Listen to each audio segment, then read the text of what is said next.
Hello, everybody. How's it going? Welcome. Thank you very much for joining us today for our Five Towns College Common Hour online. We've only done a couple of these so far. We had a couple kinks to work out, but I think now we're doing pretty well. This is going to be every Tuesday and Thursday from 12:30 to 1:30, just like Common Hour is at the school. And you'll be able to see it on Facebook Live, YouTube TV, Instagram.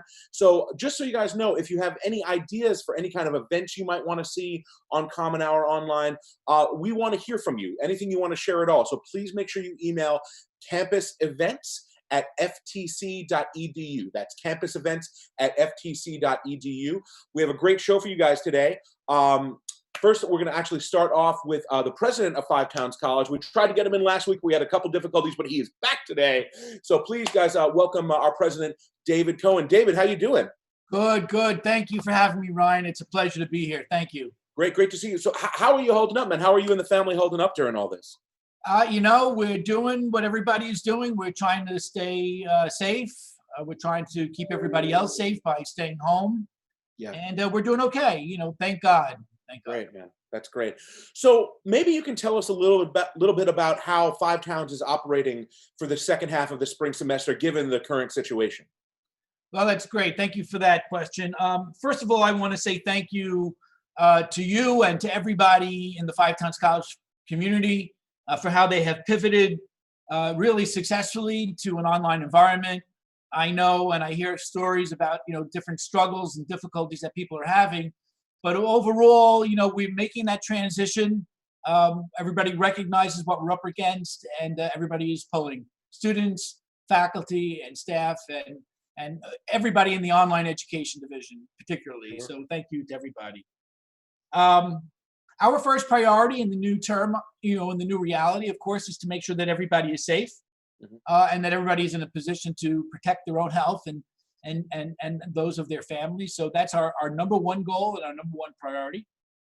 And then our second priority is to make sure that all of our students can pivot successfully and stay on goal for their education, so that students who are seniors can graduate on time. So we're trying to work and make sure that they have the resources they need. And then we're also working with students, make sure that they have the resources they need, whether they're graduating or not. There are students who have some technical issues. They need some support, some tutoring, some counseling services. And so we're trying to make sure that we're able to deliver everything that a student needs to be successful. Again, it's not exactly the same. We recognize that, but that's our second goal. And then our other goal is to position the college to resume learning on ground when things return to normal. We want to make sure that things are ready for students when they are able to return.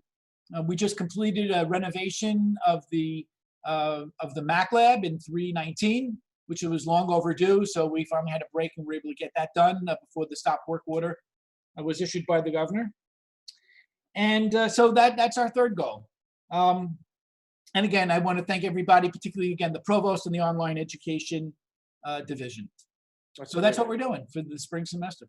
Excellent. Well, I know it's a lot, and there's this whole thing is very challenging for everyone on so many levels. So, thus far, I know that school's only been back online for about a week or so, but what's been the most challenging aspect of this for you so far?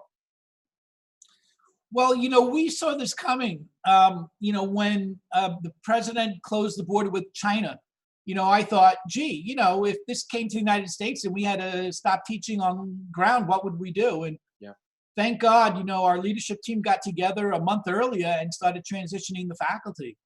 So really, the biggest issues for me are making sure that students have a meaningful learning experience, and that, they can continue their education as best as possible. As we've set up this semester so that 90% of our courses will complete online. But 10% will not. 10% of the courses are on hiatus. Things like orchestra, for example, are really tough to continue in an online environment. So we have tentatively scheduled the back half of the spring semester for those 10% of classes to resume on ground. We have, using May 26th, which is the day after Memorial Day, as a resumption date. And then we'll run till July 17th, approximately, with those on-ground classes. I know that's an inconvenience for students. It's not what people want to do. Certainly be here over the summer. But on the other hand, I think that, if you're interested in music media and the performing arts, the opportunity to, get back in and start working hands-on, that those things should be well received. The other thing that we're trying to do is we're creating intensive hands-on workshops. So for example, there are classes that are online that are traditionally much more experiential. So for example, audio classes, film classes, senior projects, theater productions. That window will give us an opportunity, hopefully, to run these intensive workshops where students can come in and just focus on making movies, putting on productions, performing without having to worry about credit, and just do what they really want to do in their life. So we're going to try and transform the entire college into this large production facility. When students come in, they'll have their 10% of classes that need to be completed on ground. Mm-hmm. But once we're done with that, that they spend their day really immersed hands-on, again, making films, making music, creating recordings, putting on productions. So that's what we're going to try and do. It's a little aspirational because I think, people may still be hesitant about getting together, but that's what we'll try, and maybe we'll push it back a little bit more. And if it doesn't happen, at least, we try. Well, that sounds great, man. I mean, I think that actually kind of leads to what I was about to ask. I mean, obviously there are so many challenges at a time right now, and there's so many things that we're unsure of, and that can be really scary. But also when we're challenged in life in general, like new opportunities can come up. So, I'm assuming that is, got to be one of the things you're the most excited about, as far as like, a challenge that has turned, you can see some opportunity there, because it does feel like, life is going to change a little bit when we all get back, but there are elements like things like you just explained that can actually bring college life to another level that we didn't even see possible before. So what are some other challenges that have turned into unique opportunities, or things you might see, moving forward, like in that direction? Yeah. So, necessity is the mother of invention, and we certainly don't want to, we take no solace in the hardship that anybody is feeling. However, I think that higher education will permanently change on the backside of this. Mm-hmm. All of a sudden, distance learning, which was sort of, this nouveau concept that some schools were embracing, and was really something that we looked at mostly for adult learners, is mainstream. Yeah. All of a sudden, every college professor in America, every secondary schooler, every grade schooler, every college student understands how to learn online and teach online. It's not, perfect. There will be hiccups.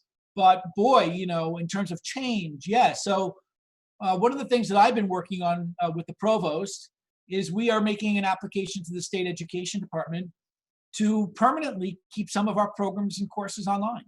So what we would like to do is take some of the lecture classes that don't have a lot of hands-on and keep those online. We'll still provide on-ground classes for those students who want it. But for those students that are coming to campus, that they can spend their time, really doing the experiential part, the recording sessions, the filming, the theater. And by moving a lot of those lecture classes online, it frees up a lot of real estate so that we can now create more studios and more facilities. Do I think it'll happen immediately? No, but I think that's the model that we're going to move to. And I think that's the model that's right for Five Towns College. That's great.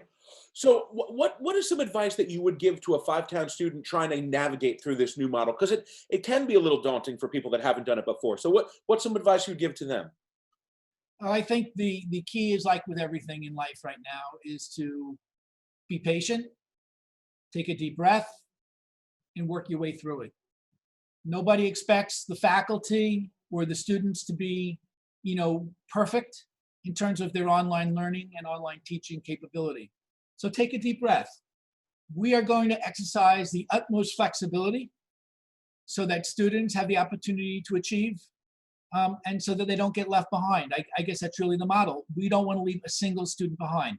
If we get to the end of this period and we find that there were students that really struggled through the online piece and the grades don't reflect their ability, we'll sit down and give them another opportunity after this is over to pull their grades up. We're not here. This is not a gotcha game. This is a national emergency. Nobody wanted this. Nobody expected it, and we expect to leave nobody behind. So I guess that's really what I'm saying. Don't to students out there, don't be nervous. We'll get you through. We'll get everybody through. Perfect. So, I mean, I know you have a busy day and things are going on, so I just have really one more question for you. With all that's going on, there are people still looking to attend college in the fall. What should a student do if they're looking to register at 5 pounds for the first time for the summer or fall? Well, that's great. That's a great question. We are now fully online administratively. Our admissions office is fully online, so we continue to process applications. We've already registered, I believe, close to 100 new students for the fall. We continue to process applications. We are looking at a record enrollment of freshmen. We are also seeing a lot of Long Islanders who had originally planned to go away to college are now changing and thinking about staying closer to home. So we're seeing a lot of those students coming in. So what I would say is, I would process your application as you would normally, just online. Eventually, things will return to normal. The fall semester may have a lot of hiccups across the nation, but the federal government does anticipate that there will be a vaccine sometime this year, certainly by the first quarter of next year. So even if we begin, in a hybrid model, college is going to go forward. People don't have to put their dreams on hold. They can continue to move forward. And while I'm on that, I do want to just give a shout out and mention to the graduates that we are planning to have a graduation. I know that some colleges are moving to an online graduation, and some colleges are actually canceling. We will not do that. At some point, there will be a graduation. Right now, we're hoping to do it in July, but it could go on, and maybe we'll consolidate it with opening convocation in September. Or as a worst case scenario, we'll graduate the 2 classes in 2021. So there will be a graduation for students. The other thing is I get a lot of FAQs, a lot of questions from students about a lot of things. And we'll be putting out FAQs that'll be on the website. And I would tell students to, pay attention to that. One of the most obvious questions that I receive is from resident students about refunds and credits regarding housing fees and room and board charges. We are now starting to receive guidance from the federal government on how to handle that. So we are beginning to process that. We probably will not issue any refunds or credits until we see when the restart date is and how things are. But I want to really emphasize this. No one is going to lose a nickel. Everybody will be made whole, and every student will have an opportunity to continue their education. On the satisfactory academic progress standards and the financial standards, we will pull everybody along and get everybody through. And then finally, we've received notice from the federal government that we will be receiving some additional funds to help students. So once we receive guidance from the Department of Education on how to administer that, we'll do that as well. So, the federal government is behind the college and all colleges. We've got an incredible faculty and staff to serve students. And I think this is where a small college excels. We know our students, we know the issues, our mentors, and everybody should have been reached by one of their online mentors or faculty by now. We know the issues, we're working through it, and as I said, we'll pull everybody through. Well, that's great, David. Listen, thank you so much for your time, for your words. We all appreciate it. We know it's a challenging time for everybody, for you, for all of us. So it really does mean a lot having you join us, and thank you. Great. It's a pleasure to be here, and keep doing what you're doing. I think what you guys are doing to help remind people that we are a college campus and a community, and there's other things that happen outside of class is so important. So thank you so much. All right. You take care. You be safe, and we'll talk soon. Thanks so much. Take care. All right, everybody. That was President David Cohen. If you have any questions about the goings on at 5 towns, you can just check out ftc.edu or get in touch with your advisor. Right now, we have another guest, a new guest. So this lady, her name is Joanna Gacek, and she has been a friend of mine for a long time. She's a tattoo artist based in New York City, and I've known her for a while, so she is joining us right now. Joe, are you there? Yes, I am. Hi. I'm glowing in this lit up room with the sun. Oh, beautiful. So how's your quarantining going so far? I'm having the best time, actually. Even understanding what a tragedy it is, but at the same time, if you don't have anything to do or there's nothing that you can do to change anything, I mean, just picking out the right things to do during this time is so important. So I've been good, cooking, hiking, Good. That's great. So, we obviously we don't teach things like tattooing at Five Towns, but we do have an integrated computer graphics department, and you are yourself an artist. I know we met actually when you were studying audio at a different place, but so tell us a little bit about your relationship with tattoos. How long have you been a tattoo artist? So I've been a tattoo artist for 2.5 years now, plus 1 year of in like an internship. So I was an apprentice. So you have to become an apprentice before you become an artist. So there's not really like a school that you go to. You just pretty much pick out the shop that you want to work at and pick out like a good mentor. So my mentor was, her name is Tiffany Tattoos, and she's been on like a few MTV tattoo shows. So I started working for her. It was about 1 year apprenticeship, and then I started working at her shop for about 2 years, and now I switched over to the West Village. So now I'm at a shop called Red Baron Ink. That's cool. So, but you started off as an illustrator. So, have you been drawing your whole life, or how did that work for you? Yeah, I mean, one of my first memories was drawing, and I've been doing it ever since I can remember. I don't really remember a time where I wasn't, except for maybe the time where I was working 8 years at a restaurant. So I took a pretty long break from drawing, from doing anything like that. So I thought I kind of lost it. I'm like, there's no way I'm gonna go back to art now. I haven't drawn in like 6, 7 years, Yeah. but I made that little switch, so it was good. I think that's great. I mean, one of the things when we first met at the audio school was you were working this job and you weren't necessarily doing what you wanted to do. And like, I think a lot of people, like a lot of the students that we deal with every day, are nervous about making a transition to something they truly love because they just feel like, oh, it's impossible. It's such a struggle. I could never do it. I'm comfortable with this life I have. I know what that is going to equal, but this other thing that's like this uncharted territory is scary because I don't know how to make it. I mean, maybe can you talk for a second about how that worked for you? Because I know you were really like, oh, there's this life and there's this other dream and I don't really know how to do it. I mean, that's a hard thing to do. So how did it kind of work for you? Yeah, I mean, I think it also kind of started once started going to the audio school, and that's when I met you. So I do remember that. But yeah, it was pretty much every single year. I understood that it was not a place that I wanted to be forever.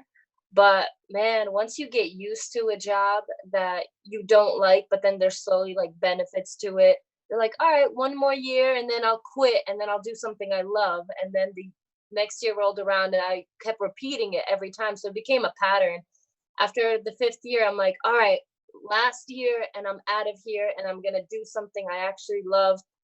Next year came around and it was the same exact thing. So by the 8th year, that's when I was like, all right, if I don't do it now, I am never going to do it. Or if I will do it, but I will regret not starting sooner. So it was definitely scary to make a leap like that, especially not knowing where you're going to be financially, if Yeah. it's even going to work out. And yeah, but it's keeping, yeah, especially keeping positive mind, and then just working at the craft every single day, just little by little. It's You're definitely going to get there. So, we are going to have you walk us through your process as far as the digital design aspect in just a second. But would you mind sharing your screen and maybe showing us some of the tattoos you've actually already done? Yeah, let me do that right now. Great. So as Joe is doing that, I'll let everybody know her Instagram tag is at Joanna Tattoos. So that's at Joanna Tattoos, and she's known for a style what's known as a black and gray realism. So they look, I mean, almost like photograph like. It's beautiful stuff. A lot of not a ton of color stuff, mainly black and gray. So yeah, why don't you walk? Those are awesome. You see Why that? don't you walk us through some of your favorites? Yes, so this is one of my favorites. I usually like to do large black and gray pieces, a little bit more realistic. So I do, most of the time, I do like to use photos as my reference and then kind of bring all the pieces together to make like a little collage. Sometimes I do add my own work to that, but since my style is realism, I really uh, do love looking at different photographs and just kind of putting different pieces that I like together. So that's definitely something I'm going to show, something similar to what I do. I'm definitely going to kind of do like a step by step just to see the process that I use sometimes to do that. I mean, these are unbelievable, Joanna. I mean, they just so. I Thank mean, I wouldn't even know where to begin with something like this. I know you're going to show us, which we're appreciative of, but that really, I mean, like the level of detail in what you do is kind of astonishing. Thank you. These are one of my designs, Okay. and then that became a tattoo, and there's a picture of that right here. Which we're still working on, but Man, that is so cool. Can you go back to that one with the man, that's incredible. That which one one? that was on that gentleman's leg with like the wizard looking guy. Can we just take a look at that for a sec? The one on the foot? Yeah. I mean, really to look at that is that's fantastic. I mean, I guess you've got to hear this all the time. I mean, the fact that you're only 2 years in and able to do that level of work is kind of astonishing. Thank you. So, all right. So what is the name of the program you use to design?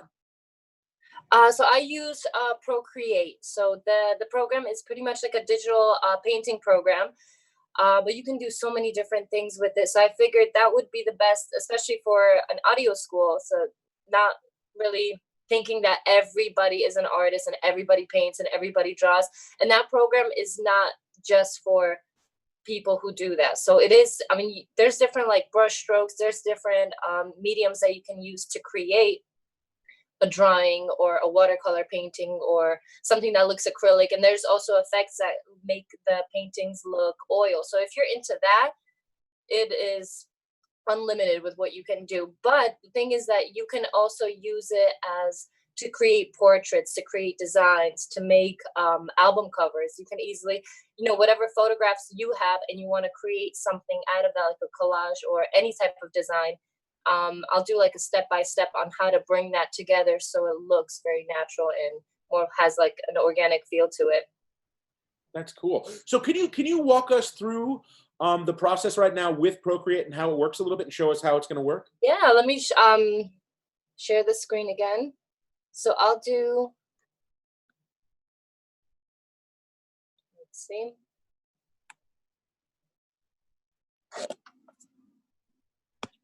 Okay, so I have some images that I have ready for, do you guys see that? Okay. Oh, yeah, we can see it. Yeah. Okay, so what you want to do right over here at the right top corner, there's a little plus button where you can add a new canvas. So you're going to press screen size. And this is pretty much what you're going to bring all the photos onto. So okay. I have a few different photos over here. So I kind of want to do like a little step-by-step on how to create like a full sleeve. So I have my images here, and right over here on the left top corner, you have all these little, you have one that kind of brings the whole image together, and you have one where you can actually take the image, whatever you want to take from that photograph. So this is just pretty much the skull that I have, but you can do that with any photograph. And then there's a tool button right here where you can copy. So I just copied the image, and then I'm going to go back to my blank canvas. Mm-hmm. I'm going to go back to the tool, and I'm going to paste that right here. Oh, cool. That's simple. Real quick question, Joe. Is the software free, or do you have to buy it? It is $9.99, but that's not annually. You just pay. You just do the one payment, and then you have it for good. And then right over here, you can actually you have different sharing mechanisms. So you could make it into a PDF. You can make it into a normal photo. But I'm gonna start over here, and then right back on the right top corner, you have layers. So you want to keep adding the layers. You don't have to do them right now. I'm gonna start off with this one. Okay. Then I'm gonna go back into my gallery. What I'm gonna do is get another image right over here. So I have the girl. I'm gonna do the same thing. I'm gonna copy that image. I'm gonna go back to the blank canvas that I have with the skull right now. Mm-hmm. And I'm gonna paste. So automatically, every time you paste, it already adds as a new layer right over here. Okay. But what I want to do with this, what you could do is kind of switch the layers, what I'm doing right now, and then that image is going to go right under the skull. Okay. So first I'm going to play around with that.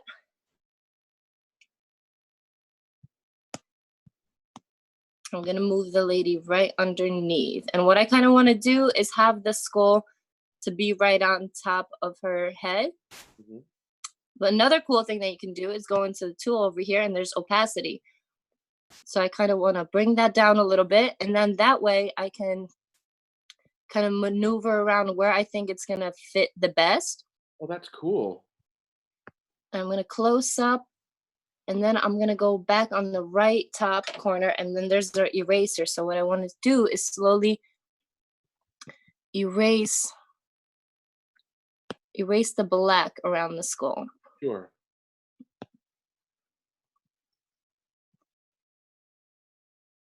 Man, that's cool. How long does it? I know you're demoing for us today, but how long does it take you to do an actual design? Like how many? Many hours, 2 hours, 4 hours. You know what? It all depends. Just because the longest part of the design is kind of finding the right photos or deciding on what you want to do. But sometimes it's hard for me to decide before I see something. I do realize that I get inspired by looking at something and then it makes me think like, oh, okay, this is actually going to go perfect with this. So I never really have a perfectly planned out design in my head. Okay. I usually kind of have a somewhat of an idea and then I just kind of as I'm going along. So I already have this design that I'm going to show you guys. It probably took me maybe an hour and a half to kind of complete. Okay. So I'm definitely going to speed through it a little bit. And then once you have an idea of what I'm doing, I would show you the next step of how I put all the images together.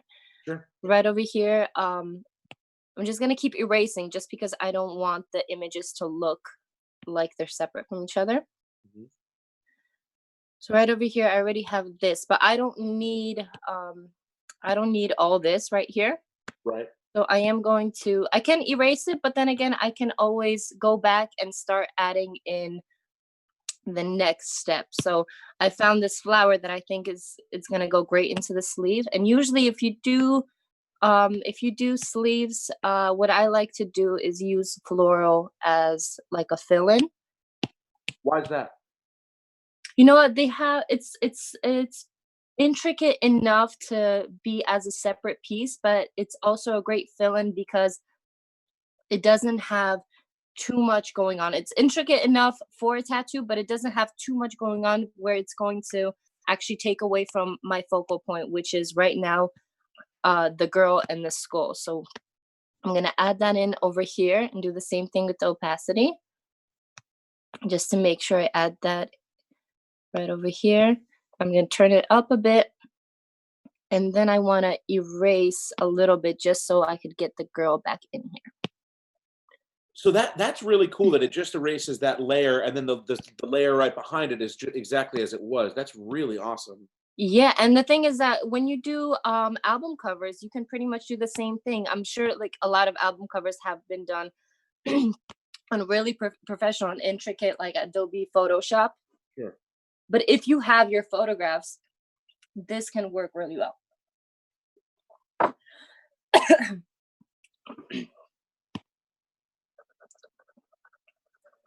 is super cool.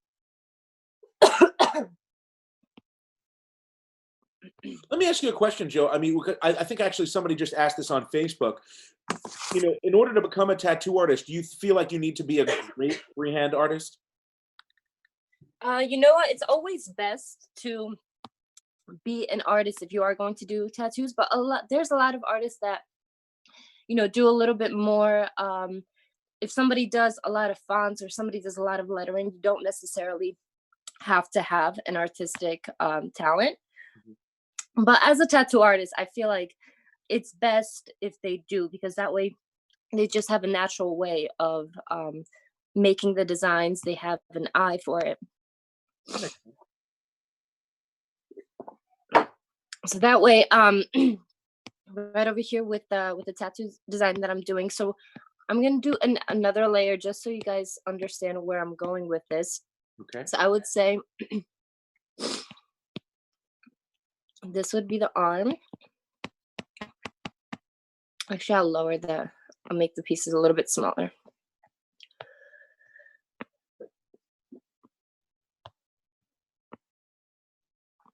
Okay, so what I'm envisioning for this is right over here would be the arm.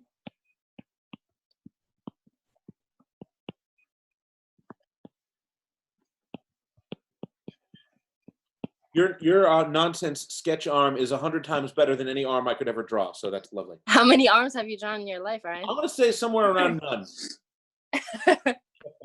So this is just kind of where I want to see how much space I'm gonna have, what else I can add to it. And I figured that's kind of great. And what you're saying is what's also important, if you are going to do images. So I'm not going to show a tattoo how I would design it by drawing it first. Sure. So what's really important is right over here where you have the light coming in onto the skull. Okay. You'd want something similar with the light being right over here. So same thing with the light being by the flower as well. Oh, sure, sure. Like your light source is like in the same Exactly. place, technically, right? Yeah, so I think another cool thing to add to that is adding in this wolf. And you can do the same thing and just cut out whatever I think is important. I'm going to go back over here.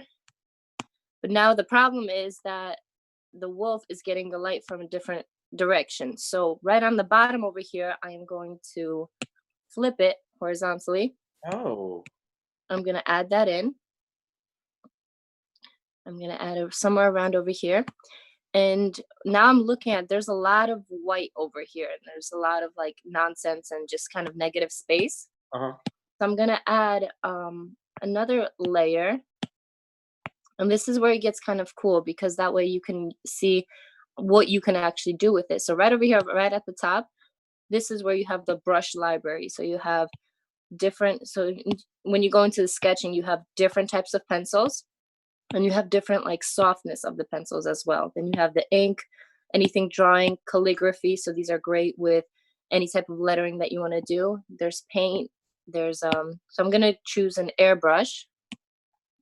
And usually I like to work when I have a darker background in the back. So again, the layer is the first one, so it's not going to go anywhere on the photo. But I'm going to cover up the back. Okay. And I'm just going to erase it, pretend that this is the arm right over here.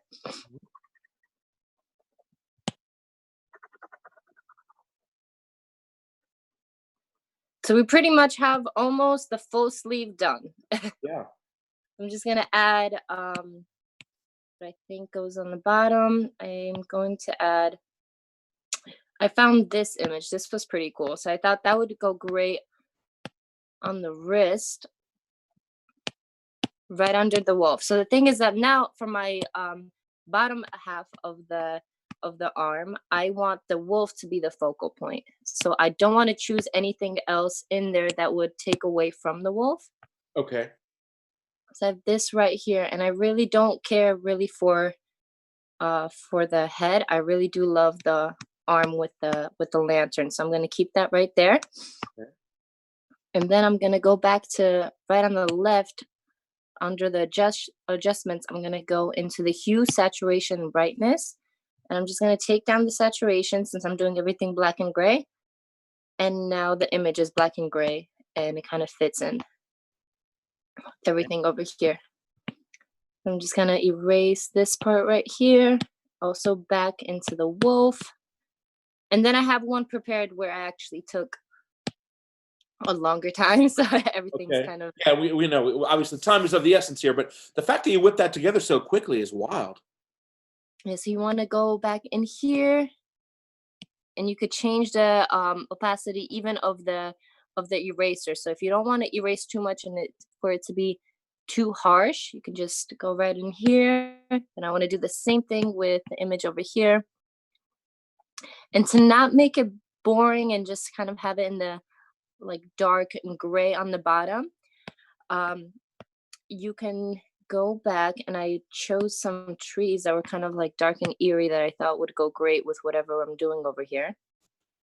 I'm going to do the same thing. I'm going to copy it, and then I will add it back into the wrist area, but I want to change the opacity just slightly, and then I will do the same thing with the hue, saturation, and brightness, turn it black and gray, There are curves around over here you could play around with.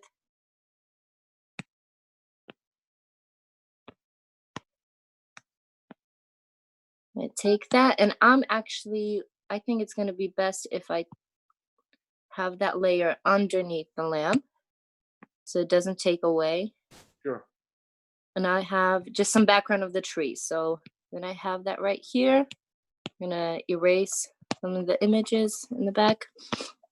And then I pretty much have the design right over here. So if I wanted to, I can always go add one more layer, change some colors, and if I want to add like little designs here and there, just so there's something going on, you could use that with the brush. That's crazy.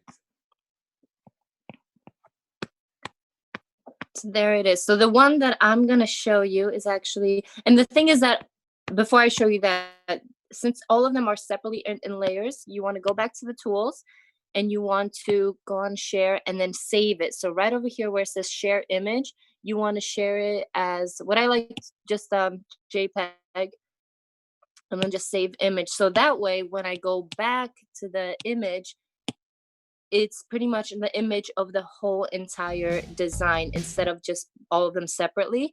Okay. Because what I want to do later on, now that I have this design right over here, we did that, but so this is pretty much how it's gonna look. So I added before, when I created this image, and it took me a little bit of time, I just added another thing right over here where I thought the branches would look good, some light source over here, another flower right in here. But now this is one separate image, so that way it takes all of them, they're not in layers. I'm gonna take that again, I'm gonna copy it, and then when I want to show the client, because that way you look at this and it's a great design, but you can't really see how it's gonna look on an arm.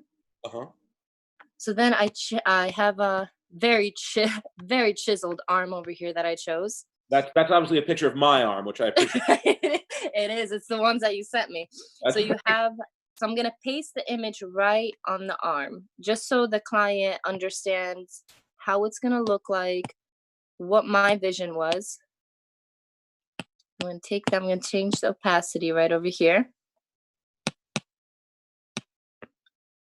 and I'm gonna bring it in right here. So what I want to do, since the image is straight and the arm obviously curves down this way, I'm gonna just take that image,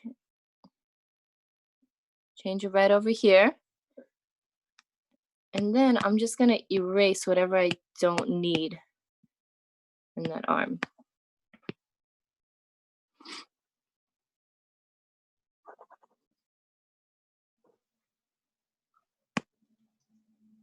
I mean, this is just wild to see because you can actually really see it, kind of like, really giving somebody an accurate look of what their sleeve might look like. That is super cool. Yeah, and then my job is just to make sure that it comes out it comes out however this design came out. Yeah. Make sure to transfer it on skin. Sure. So I mean this is pretty much the longest part, because I will create this image and then the client still can tell me like, hey, you know what? I don't know if I like this. Yeah. So then you just kind of go back into the drawing board and do it all over again.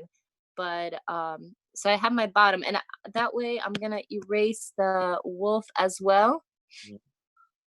And I'll just do the same thing. I'm gonna go back and paste the same exact image, change the opacity. And this way I'm gonna put the wolf on here now. Oh, that's awesome. So what about black and gray stuff? Why you obviously made a decision as a tattoo artist to stick with that style. What about that style attracts you to it? You know what? Ever since I was younger, I've always loved drawing with pencils. I loved drawing with charcoal, and I've experimented with colors, but there's something about black and gray, how you can just find different tones and create like a really great design and really great tattoo without going much into color. But the thing is also with color, you have to have a little bit more patience. And I've tried color a couple of times, but I don't know. I get a little bit impatient. I really do love the black and gray. I'm still open to trying out things with color. Uh-huh. But I feel like since I was younger and I've been doing the black and gray, now I'm still kind of excited to get that into the tattoo instead. So, you never know. In my future, maybe I will become a color tattoo artist one Yeah, day. that's So there really you cool. have it. So that this is pretty much what I would show the client, just so they understand how their sleeve would look like. So And so I guess my next question is like, um, I'm sorry, I'm still kind of like looking at it. It's pretty unbelievable. Um, what do you suggest? Like, so, well, first of all, you said you can use this for anything. You use it for tattoos, but people can use it for album covers, flyers, anything like that, right? yeah, I mean, pretty much whatever I just did, you would do that with an album cover. Uh-huh. So instead of right over here um it being just an arm, you can kind of go back. You know what? Let me pretend this is an album cover then. I'll be really quick. Oh, how nice! Yeah, and obviously for an album cover and whatever you want to do, you should definitely have like your own photograph. So I'm sure somebody would do that. So let's say you have her right here. I've actually never created an album cover, so this is gonna be interesting. Right here. And so I'm thinking you want to always make sure whatever you do, even if you're super confident that you're gonna like it, always add it to the next layer, because once you start on the same layer something else, then you're kind of stuck with it. So if down the road, if you find something better that is going to work, you're kind of stuck and have to do it all over again. So that'll be my album cover just for now. And then right over here, you can add in different brush strokes. So this one also comes in with different effects, and it's Uh-huh. already in the program. So if you want her floating in clouds, there you have it. Erase a little bit of that, and you can do lettering in here as well. So there's great pen tools that you can use. Cool. That is so cool.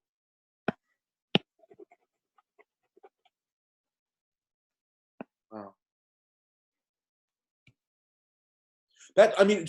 How long did it take you to kind of master the software? It seems like you can navigate through it pretty quickly. Was it something that kind of like you were able to kind of like get down pretty quick?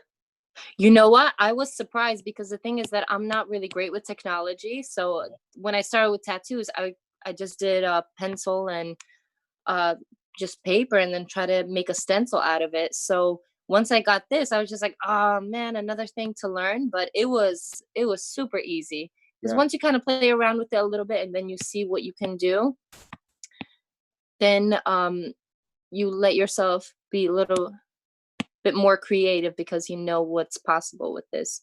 sure, sure. I'm By gonna the way, add that. anybody who's watching right now who wants to ask Joanna any questions can just type right into to a comment in Facebook Live, and we can answer anything for you if anybody watching has any questions. But so this is really cool. You see, I'm not an artist, and actually, I feel now like I can create my own album cover. I can create an album cover for you. That would be great. I wonder what I would call it. Let's actually not answer that question. Um, yeah, that's great. Yeah, just like a quick one. And you can do the thing is that there's a full color palette. You can create your own colors, you can blend. So this is I can design a great tattoo, but I cannot make a normal square. Well, that's okay. That's Yeah, okay. That's so great. yeah, just another thing I can show you Yeah, is sure. pretty much once you go into, there's a nice calligraphy. So even if you don't want to go back into like Photoshop and add any lettering, and you want to kind of write down your own, Okay. we're gonna name this one Ryan, right? That's good. Well, it's a picture of me, so I'd appreciate that.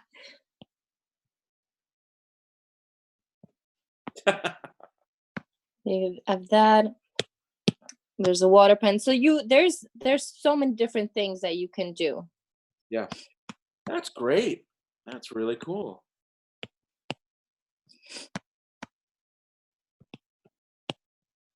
And for only $10, I mean, that's a pretty amazing software for $10. Yeah, I mean, there's everything, the cool thing is that in the brush library there are so many things already ready to be used, but you could create your own. You could just go into Paint and do whatever you want to do. There's like little there's Joe, I'm sorry to interrupt you, but a question just came in. Somebody wants to know if you've ever tattooed any famous people. yeah, I actually, should I get off the screen or should I just stay on here? I think you can. Yeah, we got the point. I mean, you did a beautiful job, and that is super, super cool.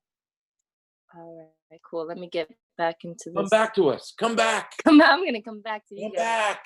And you're back. And I'm back. Yeah, so somebody wants to know if you've ever tattooed any famous people. Yeah, I have. I tattooed Justina Valentine she's on Wild 'N Out. She is a rapper as well. She just came out with her own album right now. So it was a funny story with that because I was tattooing her producer, and her producer asked me, she's just like, hey, my friend is around the area. She wants to stop by for like a small little tattoo. Do you have time? So I'm like, yeah, that's no problem. And then she comes in, and I don't watch a lot of TV, and I am familiar with Wild 'N Out, but I was not familiar with her. So she comes in, and everyone's in the shop like, "Are you tattooing her?" And I'm like, "Yeah, she wants like a little small tattoo. It's a big deal." And she's like, "You do realize she's famous, right?" I'm like, "I had no idea." So she sat down, and I've tattooed her a couple of times now. So weren't you in one of her videos too? Oh yes, yeah. She was doing one of her first albums, like a mini version of Eminem, but she called it Feminem. So she did all covers of Eminem songs, and she also did little music videos to that. So she asked if she can use the tattoo shop just for one of the scenes. She's like, "Don't worry, I'm really gonna be in it." I was in the whole entire video. But that was a cool experience. I think there's one of the little videos is on my Instagram, and one of the highlights. What's your handle again, just so everybody knows? It's Joanna Tattoos. Joanna Tattoos. So last question, Joe, and thank you so much, but just one more question. What do you think is the most challenging part of what you do? I mean, like, there's got to be a lot of things that are kind of complicated between personalities and sitting there for a while, and the physical thing of like sitting in the same place. What's the most challenging part of your job? The most challenging part would be, I would say, I'm going to answer this in two ways, because the thing is that technically the most challenging part is kind of designing the whole tattoo and kind of showing it to the client. And if they don't like it, I mean, not a lot of times that I have to change it too much, but not being sure what they want to do, like what type of vision that they have. So you have to almost kind of fully understand what they're about, kind of understand what type of life they have, and what type of design they would want on their body. So I would say that, but most of it wouldn't have to be me with the clients. I think the most difficult part would be me getting impatient with my own design. So while I'm tattooing, just understanding when to stop, when when I can go back to it, because most of the time I have this design, I'm so excited about it, but I don't have enough time to do it. So sometimes I have to kind of fight myself, understanding that it's okay to stop, and just because the design is not finished, the client can come back and we could keep working on it instead. Because I do love to finish off the large pieces in like one sitting. And sometimes if the client can't handle it, I'm like, we're almost right there. Like, just cry through that last hour, please, to satisfy me. So it's probably that, just me fighting myself with while I'm tattooing. But okay, that's fair. So listen, Thank you so much. If people want to get in touch with you because they have questions about tattoos or want to get a tattoo from you, let them know how to do it. Yeah, so you can find me on Instagram, Joanna Tattoos, and from there on, you have the address, you have the email, you have the phone number to the shop. So it's best for tattoos, it's best to email me. So that my email is bookjoannatattoos@gmail.com. A lot of the times I do see that there's like the DMs and everything, and sometimes people do ask me about tattoos. I don't recommend that, just because if we do make an appointment, it's so hard for me to go back, especially if I write down your full name, and usually on Instagram I can't find anybody by names. The pictures disappear, then I'll have to scroll back. So best to always email me, so that way I have everything on file and we're good to pick off where we left off from. Awesome. Well, Joe, thank you so much. We really appreciate it. Your stuff is awesome. If anybody's curious, no, you go. Nice, thank you. All right, well, you take care. You have a good one. Everybody, that's Joanna Tattoos on Instagram. She's an awesome artist. Been working really hard for a long time, so we hope you all loved it. Thank you, everybody, for tuning in today for our FTC Online Common Hour. This coming Thursday, April 9th, we have Professor Bridget Boyle. She's got a guest named John Bellis, who worked with her at Fox, and they're going to talk about some of their experiences there. The second half of the show this Thursday is going to be Robin Harris, who's an FTC student, and he's going to be basically singing some songs for us, which will be pretty awesome. So that's this Thursday, April 9th, FTC Common Hour Online. Thank you guys for tuning in. If you have any suggestions for us, please email campusevents@ftc.edu if there's anything you want to see here on the show. Other than that, thank you guys so much. You stay safe. Everybody take care, and we'll see everyone soon. Bye-bye. Watch us live every week on Tuesdays and Thursdays at 12:30 on the Five Towns College Facebook or Five Towns YouTube page. Helen Drillo out.